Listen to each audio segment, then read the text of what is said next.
যে তাহলে কি এবার শেখ মুজিবের দেশ পাকিস্তানে ঢুকে যাচ্ছে, আবার কি একত্রিত হয়ে যাচ্ছে?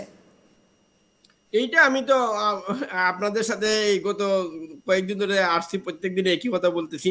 তারা আসলে মুখ ফুটে বলতে পারে না যে আমাদের নাম পূর্ব পাকিস্তান করে দাও, কিন্তু তারা মননে মস্তিষ্কে তারা পাকিস্তানি, তাদের মনের ভেতরে পাকিস্তান। এই জন্যই তাদের মূল, তারা নাম, একটা দেশের নাম চেঞ্জ করতে চায়, তারা পাকিস্তানি হইতে চায়। তারা এটা অস্বাভাবিক না, আপনি হয়তো শুনবেন কিছুদিনের মধ্যেই। তারা, আপনি তো দেখেছেন যে পাকিস্তান সেনা কর্মকর্তা, বাংলাদেশের সেনা কর্মকর্তারা মিটিং করছে, পাকিস্তানের লোকজন আমাদের দেশে আছে, আমাদের লোকজন পাকিস্তানে যাচ্ছে, ভিসা অলরেডি পাকিস্তান এটা ফ্রি করে কেন? দিয়েছে, এটা কি আমরা শুধুমাত্র পাকিস্তান ফ্রি করে ধর্মের দিয়েছি। ভিত্তিতে? মূলত আপনি তো জানেন ধর্ম এমন একটা আফিম, এইটা এইটা যদি আপনি খেয়ে ফেলেন একবার, আপনি নেশাগ্রস্ত হয়ে যাবেন।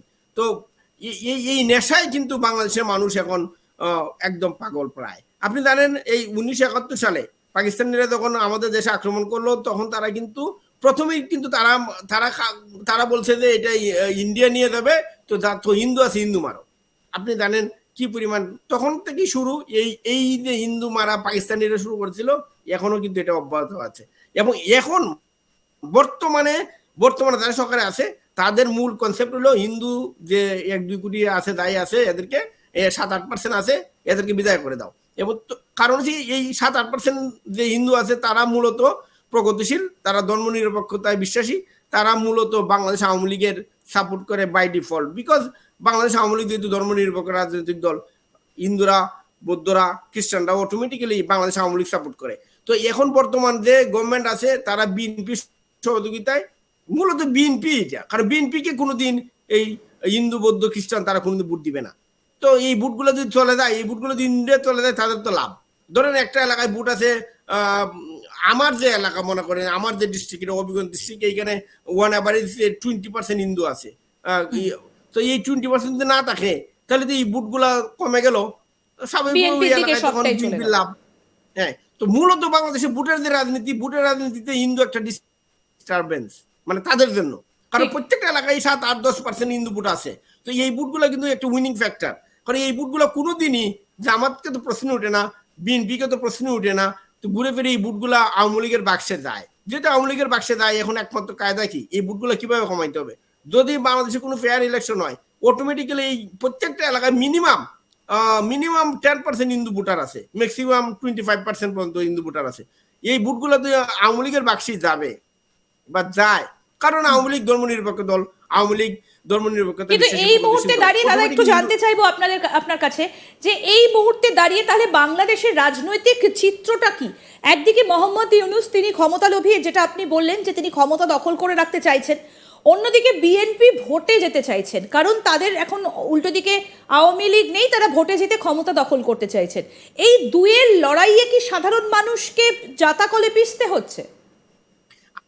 মানে বর্তমানে যে বাংলাদেশের রাজনীতি, আমি আমি সবসময় বলি, বা বাংলাদেশের যারা রাজনীতি নিয়ে ভাবে, সবাই জানে বাংলাদেশের দুই দুই ধরনের পলিটিক্যাল আইডিওলজি আছে। একটা হলো প্রো 71, একটা হলো এন্টি 71। প্রো 71 মানে যারা মুক্তিযুদ্ধটা মনে প্রাণেই যারা বাংলাদেশ চেয়েছিল তারা, আর আরেক দল আছে যারা মনে মনে চেয়েছিল যে স্বাধীনতা দরকার ছিল না, এটা ভারতে ষড়যন্ত্র করে আমাদেরকে আলাদা করে দিল, আমরা আসলে পাকিস্তানি ভালো ছিলাম। বিএনপি কিন্তু ওই ওই ওই দিকটার মানুষ। বিএনপি, ইউনূস, তারা কোনোদিনই চায় নাই বাংলাদেশ স্বাধীন। তারা ছিল পাকিস্তান বন্ধী লোক। আর আওয়ামী লীগ ছিল আপনার আপনার এন্টি পাকিস্তান, মানে প্রো প্রো বাংলাদেশি। তো বর্তমানে বাংলাদেশের দুই ভাগে বিভক্ত।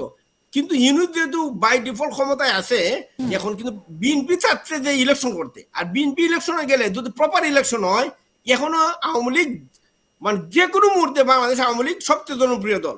এখনো যদি প্রপার ভোট হয়, বাংলাদেশ আওয়ামী লীগ জিতবে। কিন্তু কিন্তু এর এই যে আগেও তো হিন্দু আমরা ভোট, দেখেছি যে আওয়ামী লীগকে হারিয়ে বিএনপি ক্ষমতায় এসেছে, তখনও তো এইরকম পরিস্থিতিটা সৃষ্টি হয়নি, তখনও তো বিএনপিকে এতটা মারাত্মক দেখা যায়নি।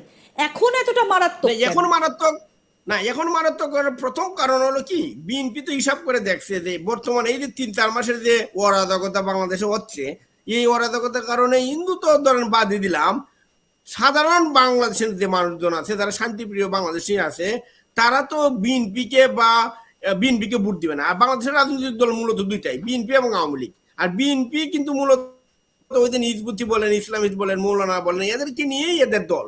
এবং এদের ভাবনা হলো আমরা আমরা ভারত বিরোধিতা করব। ভারত বিরোধিতা হলো এদের প্রধান রাজনৈতিক হাতিয়ার, যে ভারত বিরোধিতা করবো, পাকিস্তান প্রেম দেখাবো, এই হলো তাদের রাজনৈতিক বিষয়। আর এদিকে আওয়ামী লীগ হলো প্রগতিশীলতা, অসাম্প্রদায়িক রাজনীতি, এইগুলাতে হলে আওয়ামী লীগ বিশ্বাসী। এই এখন বাংলাদেশ দুই ভাগে বিভক্ত। একটা হলো একদম আমাদেরকে ইসলামিক দেশ করব, আমরা পাকিস্তান বানাবো, ভারতকে আমরা দখল করে ফেলবো, ঠিক আছে।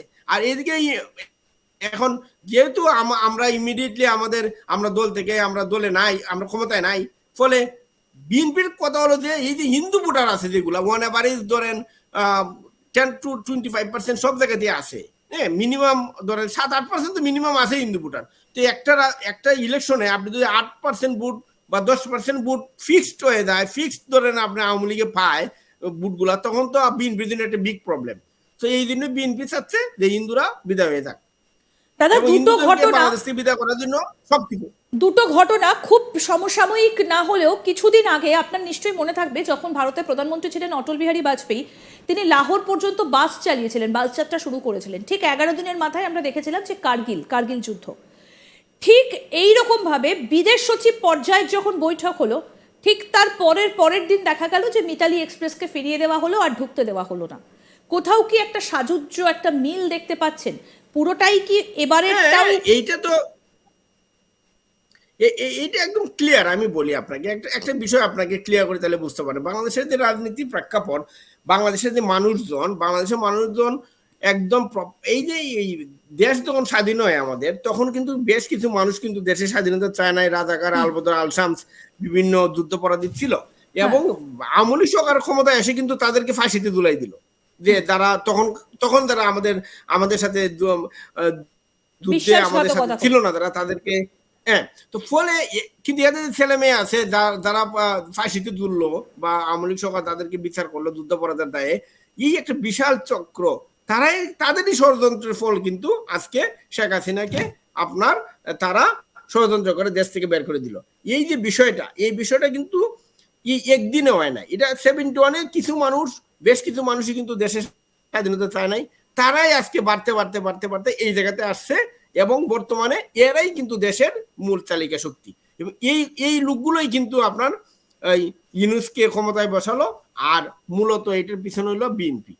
কিন্তু এই যে মোহাম্মদ ইউনূসের এই চরিত্রটা কি দেশের মানুষের কাছে আগে থেকে পরিষ্কার ছিল, নাকি এতটা তারা জানতেন না?